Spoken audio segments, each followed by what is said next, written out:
Nah, kondisi pada saat ini, Bapak Ibu yang terhormat, yang sudah disampaikan oleh Mas Menteri tadi, sudah 293.000 atau hampir 300.000 guru honorer yang sudah lulus formasi pada ujian pertama dan kedua dan akan segera diangkat menjadi guru P3K. Jika kita melihat angka ini, dari formasi yang dilamar, nanti akan saya jelaskan ada formasi yang dilamar, ada formasi yang tidak dilamar. Itu sekitar 75,7%. Jadi artinya angkanya cukup tinggi dari formasi yang dilamar.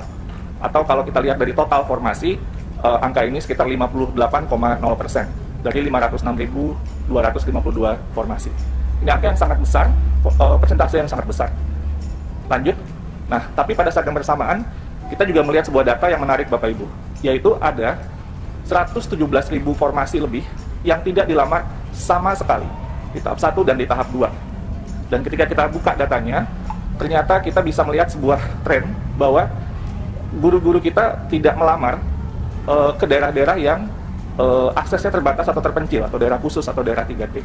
Ini misalnya kalau di DKI Jakarta misalnya guru-guru di Kepulauan Seribu melamarnya di Jakarta Utara gitulah kira-kira ya. Jadi atau yang di daerah desa melamarnya ke kota di wilayah kewenangan yang sama. Padahal sebenarnya kalau dia bersaing di formasi ini itu mungkin besar kemungkinan dia akan mendapatkan formasi tersebut. Jadi ternyata banyak, ini 100.000 ini banyak sekali Bapak Ibu, ini lebih dari 20% formasi yang tidak dilamar sama sekali. Ya ini nanti mungkin kita bisa isi dengan optimalisasi formasi. Tapi ini sebarannya juga ada per provinsi yang mungkin juga bisa menjadi perhatian Bapak Ibu sekalian. Lanjut. Nah ini isu yang saya yakin Bapak Ibu sudah sangat sering mendengar, tadi juga pimpinan sudah menyampaikan, kami pun juga terus dengan pengaduan, layanan pengaduan yang kami terima dan forum-forum yang kami ikuti dan juga berbagai macam bentuk komunikasi lainnya. Ada 4 isu utama dari tahap 1 dan tahap 2. Yang pertama, itu di tahap 1 waktu itu mungkin Bapak Ibu masih ingat di akhir tahun, ketidakjelasan tentang pemberkasan untuk guru-guru yang sudah lulus di tahap 1. Ini sudah jalan, ada solusi yang segera dilakukan, yaitu surat BKN untuk menjadi dasar bagi Pemda untuk segera memproses pengangkatan P3K guru-guru honorer di daerahnya masing-masing. Ini batas akhir untuk penyerahan dokumen nantinya itu kepada BKN tanggal 31 Januari 2022. Ini proses yang sudah sedang berjalan.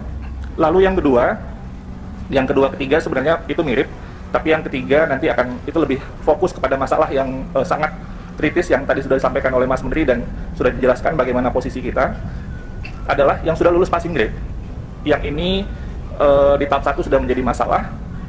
Jadi mereka sudah lulus passing grade tapi belum dapat formasi, tapi di tahap kedua ditambah dengan isu sekolah swasta. Jadi yang ada guru honorer sekolah induk yang bagian ketiga sudah lulus passing grade namun kalah bersaing dengan guru swasta. Nah inilah yang isu yang terus kita juga menerima banyak sekali masukan-masukan dari berbagai pihak, dan kita melihat sebenarnya seperti tadi saya sampaikan, jika Pemda mengajukan formasi secara maksimal 1 juta formasi, maka sebenarnya formasi itu berlebih 250.000 atau sekitar 25% dari guru honorer existing. Jadi sebenarnya formasi itu jauh lebih banyak daripada guru honorer yang ada di lapangan. Jadi sehingga kita akan terus mendorong, memperjuangkan bersama-sama bagaimana Pemda bisa memaksimalkan pengajuan formasi tahun ini. Nah, yang waktu itu saya juga sama Kang Dede waktu di podcastnya juga menyampaikan tentang ini. Di tahun 2021 itu sebenarnya sudah ada surat dari Kementerian Keuangan untuk menjelaskan alokasi dana per Pemda. Yang surat ini disampaikan ke seluruh kepala daerah, gubernur, bupati dan wali kota. Dan untuk tahun 2022 ini sudah disampaikan dari tahun 2021. Jadi suratnya tanggal 13 Desember tahun 2021 dari Dirjen Perimbangan Keuangan untuk menyampaikan bahwa perhitungan anggaran P3K dalam dana alokasi umum itu sudah dilakukan dan bersifat earmark. Ini saya tebalkan sejak tahun 2000. Surat yang pertama sudah disampaikan oleh Kementerian Keuangan bahwa kalau dalam sistem penganggaran yang namanya earmark itu adalah dana yang penggunaannya ditentukan secara spesifik sehingga tidak dapat digunakan untuk belanja lain. Sekali lagi, earmark ini kalau dalam penganggaran ini maksudnya adalah dana yang penggunaannya itu ditentukan secara spesifik sehingga tidak dapat digunakan untuk belanja lain. Dan ini ditegaskan ke surat yang sebelumnya itu sekitar bulan Maret 2021 untuk P3K 2021, untuk pengajuan 2022 yang sudah dihitung juga secara maksimal itu juga sudah dikeluarkan surat dari Kementerian Keuangan kepada seluruh kepala daerah. Nah, kami terus dan bersama-sama dengan Kemendagri, Kemenkyu, Panselnas untuk melakukan sosialisasi dengan semua Pemda untuk mendorong pengajuan formasi secara maksimal.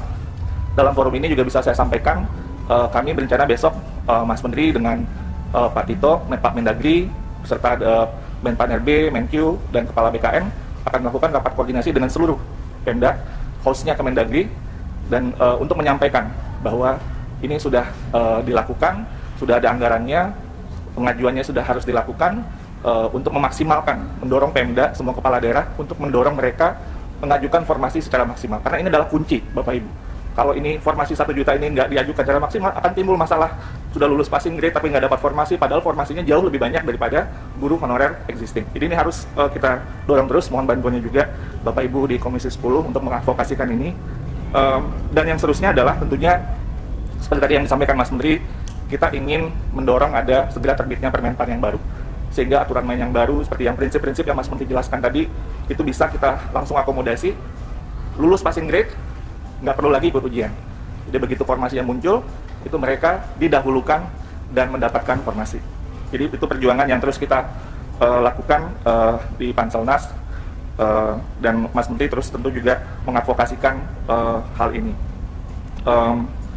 Setelah itu yang poin yang terakhir, dan ini yang juga tadi Mas Menteri sudah sampaikan, bahwa guru-guru swasta kehilangan guru-guru mereka.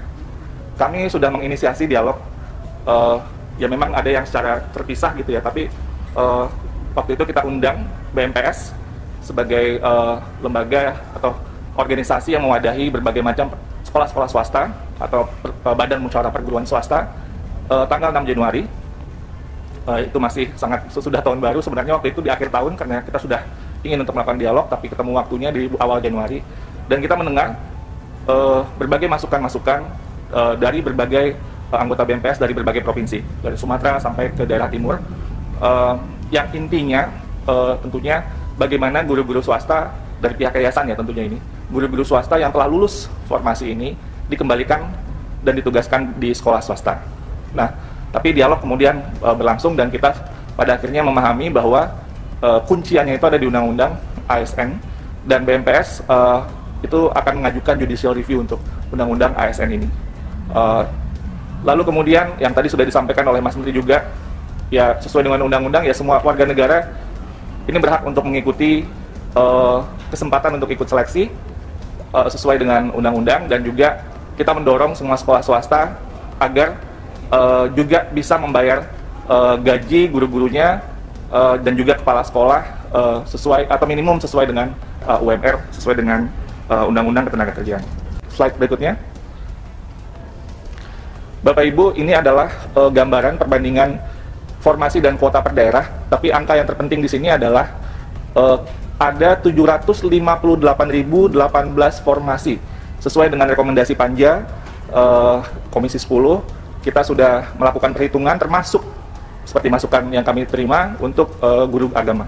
Itu 758.018. Ini perhitungan kebutuhan kita, dan ini kita ingin memaksimalkan angka ini kepada seluruh Pemda untuk dapat mengajukan formasi ini, sehingga tahun 2022 ini kita bisa insya Allah menyelesaikan masalah guru honorer dan juga seluruh formasi bisa terisi dengan baik. Terakhir slide-nya, ini maksudnya untuk meng-highlight Bapak Ibu apa yang mungkin nanti bisa kita share juga surat dari Kementerian Keuangan, tapi intinya adalah sudah ditetapkan alokasi DAU tahun anggaran 2022 berdasarkan formula alokasi dasar dan celah fiskal. Dan yang di sini yang ingin saya highlight adalah perhitungan kebutuhan gaji formasi ASN daerah dalam alokasi DAU ini.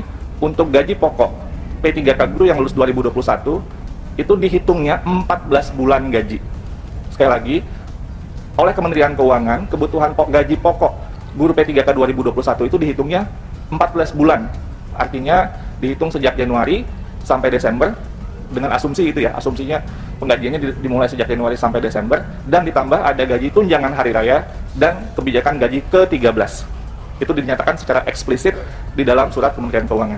Sementara untuk kebutuhan gaji pokok guru 2022 itu dihitung sebanyak 3 bulan gaji dengan asumsi proses terjadi, kemudian pengangkatan dimulai sejak Oktober 2021. 2022. Dan ini tentunya dana yang diperhitungkan di 2021 yang tidak terserap akan menjadi pengurang perhitungan kebutuhan penggajian P3K. Artinya, jika Januari ini tidak diangkat, tidak dibayar gajinya, sebenarnya ada kelebihan di bulan Januari, dan itu akan terus berlanjut jika prosesnya masih belum dilakukan atau belum selesai. Jadi, anggaran yang dialokasikan sebenarnya ini cukup besar untuk 14 bulan gaji untuk 2021 dan 3 bulan gaji untuk guru yang nantinya diangkat atau lolos di 2022, seleksi 2022. Itu mungkin dari saya terakhir. Ini hanya ingin menyampaikan kepada Bapak Ibu Komisi 10 bahwa rekomendasi Panja ini sudah kita tindak lanjuti, misalnya melanjutkan seleksi 1 juta guru P3K yang sebelumnya mungkin dikhawatirkan akan berhenti saja, tapi kita ingin memaksimalkan. Mudah-mudahan dengan Permenpan baru nanti kita bisa lebih besar lagi. Jadi mungkin kalau masih tahap 3 masih belum, kita terus akan melakukan seleksi sampai maksimal formasi terisi. Lalu kemudian melakukan pemenuhan kebutuhan guru 2022 berdasarkan peta data yang sudah kita sampaikan. Membentuk layanan pengaduan, ini juga sudah kami lakukan, Bapak Ibu Komisi 10, di https://guru-p3k.kemdikbud.go.id dan nomor layanan pengaduan 15997. Ini luar biasa sibuknya layanan pengaduan ini, dan kita terus menambahkan anggota untuk memastikan kita bisa melayani atau tidak jauh lah harinya untuk menjawab pertanyaan-pertanyaan yang diajukan kepada kami. Sosialisasi kepada pemerintah daerah untuk pemenuhan kebutuhan guru terus kita lakukan, termasuk lakor yang akan kita lakukan besok dengan Kemdagri dan semua anggota Panselnas, Kemenkeu. Terkait kebijakan anggaran, kita terus berkoordinasi dengan KL terkait untuk memastikan pembayaran gaji dan tunjangan guru P3K alokasi APBN diperhitungkan melalui DAU. Terkait dengan kebijakan formasi afirmasi seleksi untuk guru-guru PJOK, kesenian, bahasa daerah, dan PK, memberikan kesempatan yang sama afirmasi guru honorer penyandang disabilitas untuk dapat mengikuti ASN P3K, dan afirmasi nilai guru di atas 35 tahun ke atas dan 50 tahun ke atas. Mungkin itu dulu, Mas Menteri, saya kembalikan ke Mas.